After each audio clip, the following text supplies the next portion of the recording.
Hi, I'm Michael Boston. I'll be talking about the Siege of Tyre. The date is 332 BC. Alexander and his army arrived on the Mediterranean coast, approximately 1/2 mile from the city of Tyre, which is an island a 1/2 mile from the mainland, where Alexander the Great and his army are located. The city of Tyre has 40,000 people in it, and is surrounded by 60-meter tall walls. Alexander asked him to make a sacrifice in the temple of Tyre, but this request is denied. Alexander then sent heralds to the city of Tyre demanding their surrender. This request is also refused, and they kill Alexander's heralds and throw them over the city walls. Alexander the Great and his army are outraged and want the city leveled. Alexander consulted with his engineers to find a way to attack Tyre.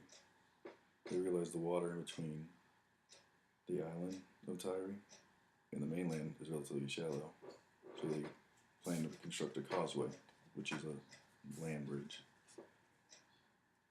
They used rubble, timber, and other materials they gathered from the mainland. Construction was going relatively smoothly until they drew closer to the island, which is where they became in range for the attacks of Tyre.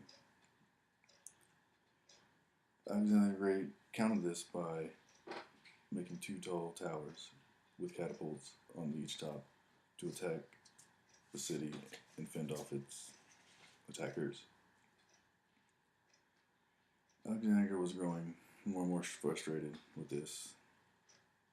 He did not want this to be a long, drawn-out siege, and this is just to cost him a lot more time for not really that much reward. But he knows he can't pass the city up, leaving him vulnerable for attack in the future from this city.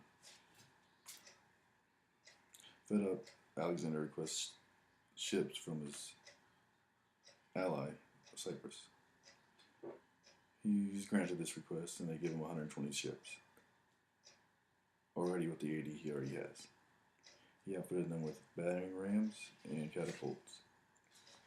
And as soon as they were finished, he ordered them to attack.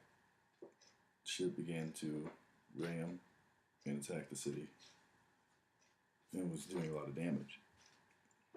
The Tyrian soldiers countered this attack by cutting the anchors, which only slowed the attacks down and did not really stop them. With the overwhelming power of Alexander's army, they created a hole in the wall of one of the sides of Tyre.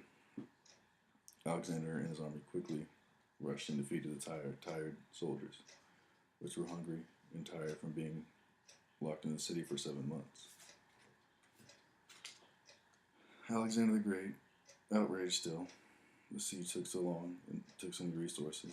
He had 2,000 of the remaining soldiers that were left crucified on the beach. And then the 30,000 residents he sold to slavery. This ended the siege finally, which then Alexander moved on to conquering Egypt. And that's the end. Thank you.